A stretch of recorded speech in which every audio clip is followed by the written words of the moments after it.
Today's aviation systems have become more complex and operations have become increasingly global.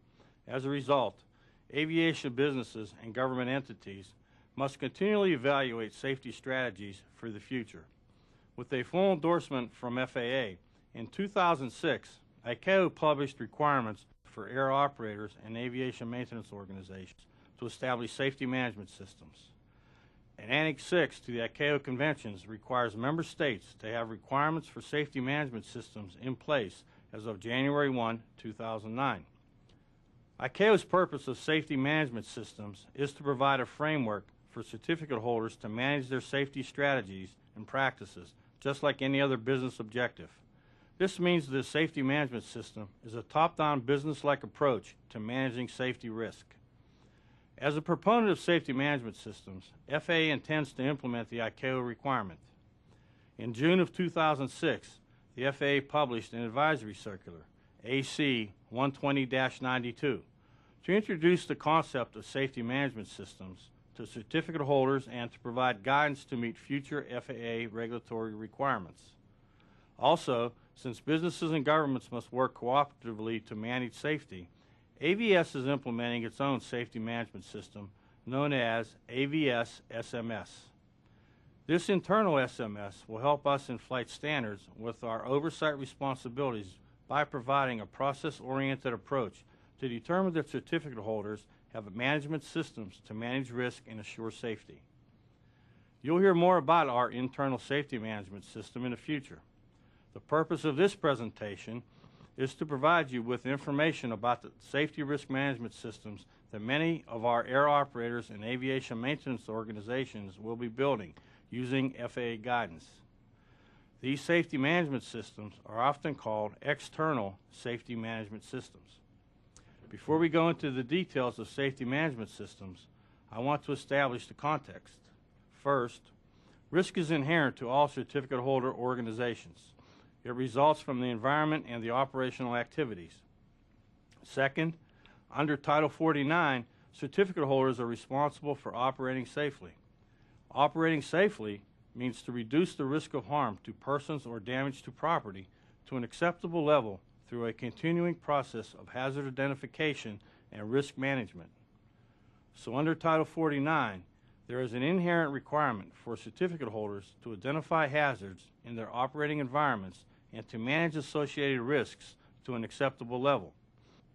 Remember that a safety management system will not eliminate hazards and their associated risks. Instead, its purpose is to provide certificate holders with a systematic way to identify the hazards in their environments and implement effective controls to manage risks associated with them. In this video, we will describe safety management systems and discuss why they are important. We'll talk about FAA's SMS standard. We'll give you some detail on the two primary elements of the FAA standard, safety risk management and safety assurance. And finally, we will look at the relationship of the safety management systems and the FAA's oversight systems. To help you understand the practical application of SMS, we've included an example of what the processes look like when an aviation service provider implements them. While the Part 135 example we chose reduces the complexity of what can be a complicated system, it makes the basic concepts and requirements of an SMS clear for any air carrier. A safety management system is a formal, top-down, business-like approach to managing safety risk. It includes systematic procedures, practices, and policies for the management of safety. The safety management system is a means for a certificate holder to assess their systems, to determine the needs for risk controls in those systems, and to provide them a means of assuring that those risk controls continue to be in place and they continue to be effective in the performance of their system mission. To get a clearer picture of a safety management system, it may be helpful to compare what a safety management system is with what it is not. And first, the safety management system is not just a new buzzword, and it's not a replacement for system safety. We've talked about system safety now for just about a decade, and safety management system is not a substitute. Conversely, It is a completion of the system safety concept. It's a management system delivered to the operator's organization in which system safety is practiced in a more formal and more structured manner. The other thing is it's not an abrogation of our responsibility as a regulator. We're still a regulator. We still work within a system of regulations. So it's a way for certificate holders to demonstrate their management capability in meeting their statutory and safety management requirements. It's also not a diminishing of the skill or expertise needed by FAA safety inspectors or of their jobs. We'll always need as many inspectors as we can get, and we'll always need inspectors that have high levels of technical competence and credentials. If anything, safety management systems and the move toward system safety will require the needs for new skills in addition to the technical skills they've always had, and of course that makes it incumbent upon the agency to provide the training for those skills for those people. It's also not for the operator a requirement for a new safety department or a quote safety empire. Most of safety management systems or safety management efforts are just that. They're management efforts. The safety manager in an organization serves as a facilitator. Line management and top management are the important people in that. So safety management systems give them a new tool. The safety management system in that tool allows the certificate holder a formal means of assessing their systems, identifying hazards in those systems, and developing risk controls in those systems. After that, once these risk controls and their requirements are in place, then the safety management system gives the operator a safety assurance system, a means of making sure that those requirements, those safety controls are continuously practiced, that they continue to be effective. And in these design and performance elements, safety risk management, driving design, safety assurance, being a way to assure performance, they give the FAA an effective means of interfacing with the company's management. A safety management system is important because it provides both safety benefits and business benefits. In terms of safety benefits, the safety management system gives us a much more structured means of assuring safety, of assuring that risk management is built into that. Complying with the requirements of Title 49 to operate safely is not easy.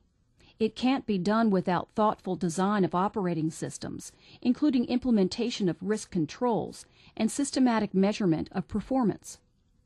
A safety management system provides a formal structure for meeting this challenge. It also lets us look at the management capability mutually ahead of time. In many cases in the past, we've basically assessed safety by failure. That is, once safety failures occur, whether they're accidents or incidents, breaches of regulations, or just operating at a lesser level of safety than we'd like to see, we're able to look at the failure and then determine something has to change. Now we can look more at the management system and the way that we're achieving those results ahead of time, before the failure. So in a way, it's getting ahead of those. This proactive, formal structure for assuring safety results in a quality management approach to identifying hazards and controlling risk, an organizational framework to support a sound safety culture, and a detailed roadmap for monitoring the effectiveness of safety-related processes. On the business side, a safety management system provides the best way of meeting every customer's primary demand, the demand for a safe product or service. It goes without saying that accidents, incidents, and unsafe products are bad for business. A management process with the sole focus of identifying hazards and controlling risk is good for business. The emphasis on assuring consistency of meeting requirements and working toward definitive requirements, having procedures, controls, assignment of responsibility, good communication to ensure interfaces and measurable processes can't but help their business as well. Better processes produce better products, reduce waste. Another business benefit is the potential to integrate all of a company's management systems, thereby reducing redundancies and inefficiencies. The safety management system is closely allied to other management systems such as quality management systems, environmental management systems, occupational safety systems, all of which are responsibilities that the carrier has to meet in their business, as well as their primary delivery of goods or services to the public, their primary mission or business. The emphasis on process management and continuous improvement provides additional financial benefits by reducing costs and waste. Reduction of waste and better customer performance has led in some cases where we've looked at other countries' implementation of SMS to significant financial benefits for the operators as well. Safety management means approaching safety in the same way as other business objectives, through careful, effective management. This involves using a systems approach that focuses on control of processes rather than extensive inspection and remedial actions on end products. The two core functions of a safety management system are safety risk management and safety assurance. Safety risk management focuses on designing operating systems so that hazards are identified and associated risks are controlled.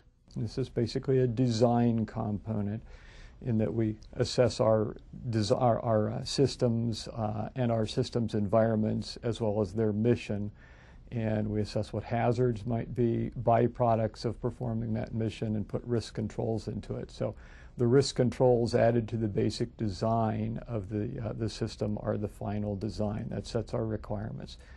The second function, safety assurance, focuses on auditing operating systems to ensure effective performance and conformance with requirements, including compliance with regulatory requirements.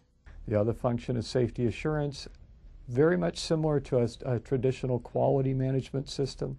Safety assurance takes those design requirements and ensures that they're consistently met, and where they're not met according to acceptable levels to the management, then the management has a means of developing corrective actions. These core functions are supported by a positive safety culture. A safety culture consists of how people think, how they act, and organizational elements such as mission goals and performance measures. The definition of assurance was given as something that gives confidence, and we feel that having a structured safety management system is something that can give us a greater degree of confidence that the level of safety will be maintained than, again, just waiting for failure, assessing failures, and correcting failures. Advisory Circular 120-92 explains these concepts in more detail and provides guidance for U.S. aviation service providers in developing their own safety management systems. A key part of the guidance is the uniform standard for SMS development. The Advisory Circular 120-92, Introduction to Safety Management Systems, that Flight Standards published in 2006, embodies our view of a basic set of requirements for a safety management system. The standard, as we call it in the AC, is similar to the ISO standards for quality or environmental protection. It's based on them, as have been several other occupational safety standards. The ICAO standards and recommended practices in Annex 6 that are due to take effect in a couple of years now are very basic requirements for risk management and safety assurance and accountabilities. We've converted those into an auditable standard that certificate holders and others in the aviation system can use to establish a structured safety management system. When certificate holders use the standard to develop their safety management systems, it creates a common language and framework across domestic and international aviation service providers and oversight organizations. The standard describes what the safety management system must do, but not how to do it. It is designed to be applicable to a wide variety of types and sizes of aviation service providers, allowing them to integrate safety management practices into their unique business models. While it allows flexibility in how service providers configure their systems, it assures functional standardization of essential safety management processes. Currently, the SMS standard in AC 120-92 is voluntary. In the future, it will provide the basis for one way of complying with a new ICAO mandate for safety management systems. Let's take a closer look. There are 7 clauses in the standard. The first 3 clauses describe scope and applicability, references, and definitions. The remaining 4 clauses, clauses 4 through 7, describe 4 components that are essential for safety management systems. These 4 components are also known as the 4 pillars. Clause 4 is policy.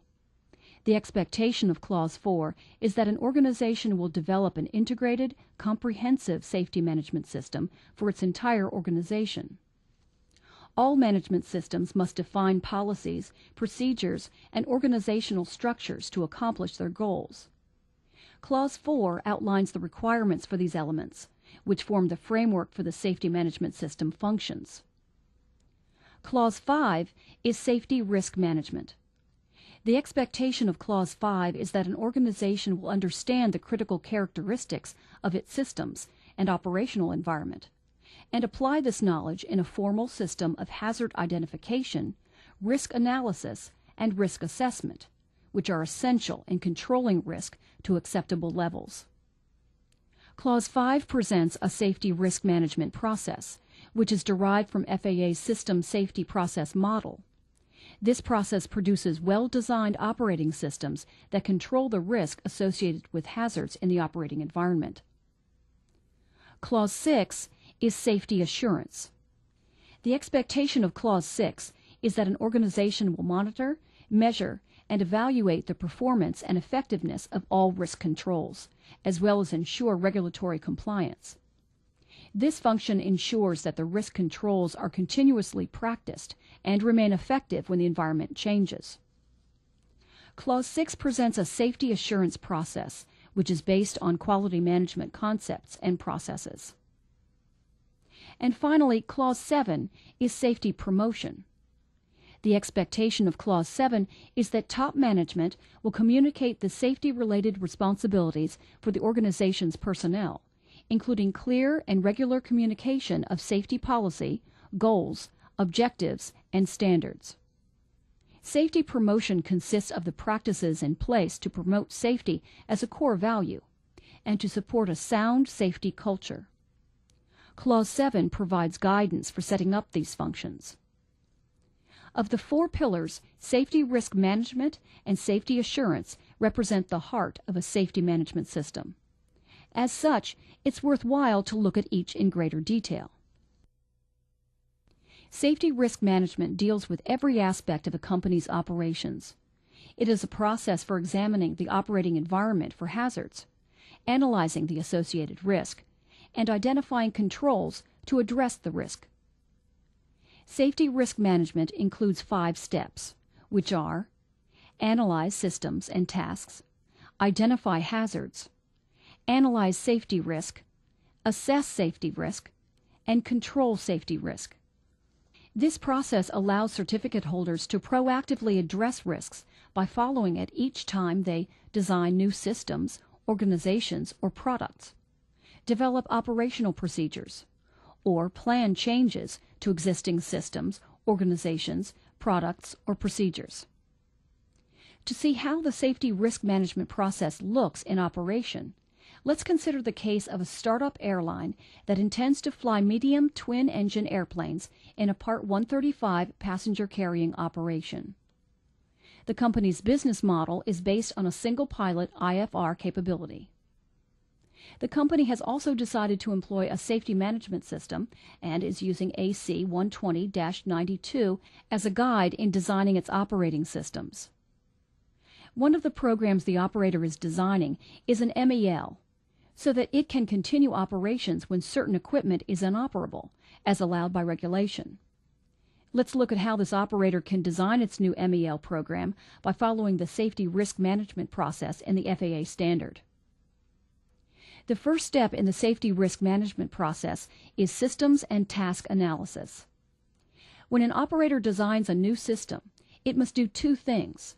First, the operator must describe the new system in terms of the processes, procedures, people, equipment, and other organizational resources that will be required for the system to work properly.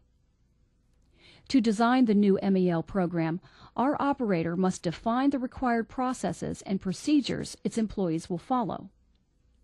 For example, among others, it must define the processes it will use to identify and log inoperable items, repair inoperable items within the prescribed time limits, and train personnel in the new procedures.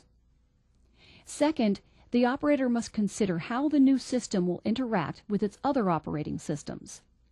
Clause 4 of the SMS standard says that safety management shall be included in the complete scope of the operator's systems, including flight operations, dispatch flight following, maintenance and inspection, cabin safety, ground handling and servicing, cargo handling, and training. In our example, the operator's new MEL program may interface with all of these systems, but for our purposes, we'll focus on flight operations, maintenance and inspection, and training systems.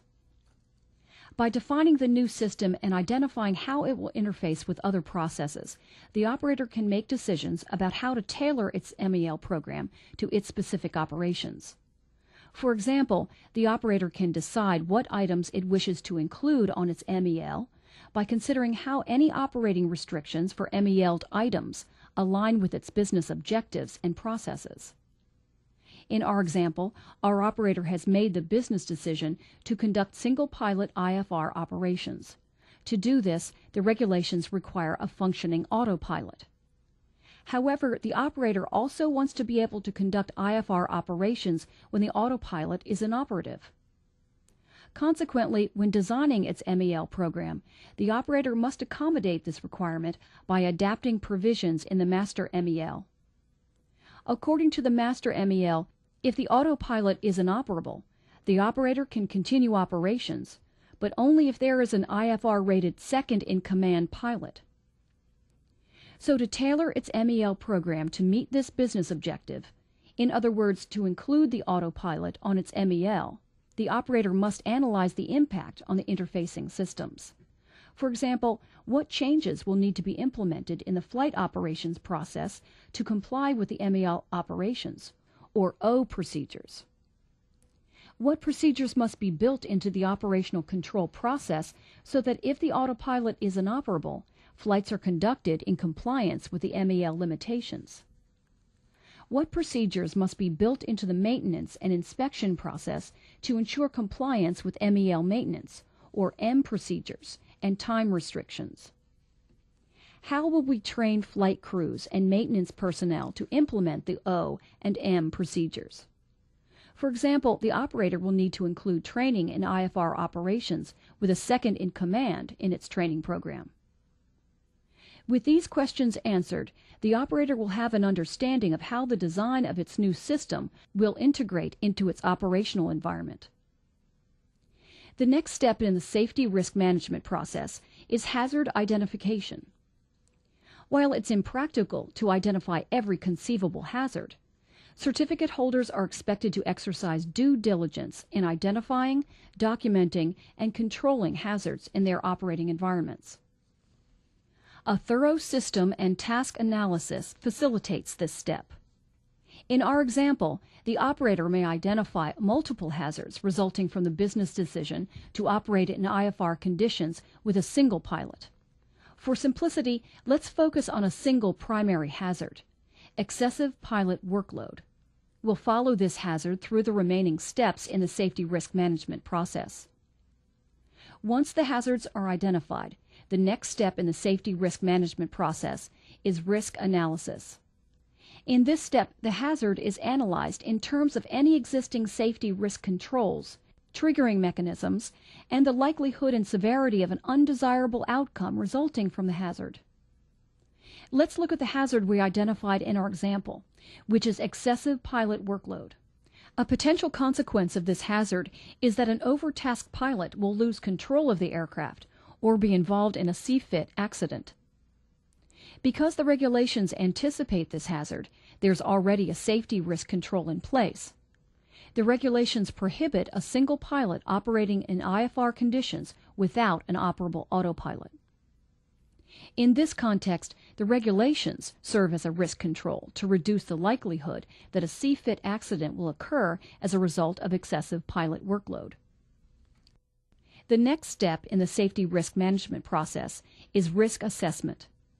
In this step, certificate holders determine, based on the analysis of likelihood and severity, whether the risks associated with the identified hazards are acceptable. Although certificate holders can develop their own methods for evaluating the acceptability of risk, one method is to use a risk matrix. To illustrate this step, let's return to our example. Recall that during the risk analysis step, we said that single-pilot IFR operations without an operating autopilot could result in an accident caused by the pilot being overtasked. Without a risk control, under adverse operating conditions, the likelihood and severity of this outcome would be high. Using the risk matrix, we see this as an unacceptable risk that falls within the red area.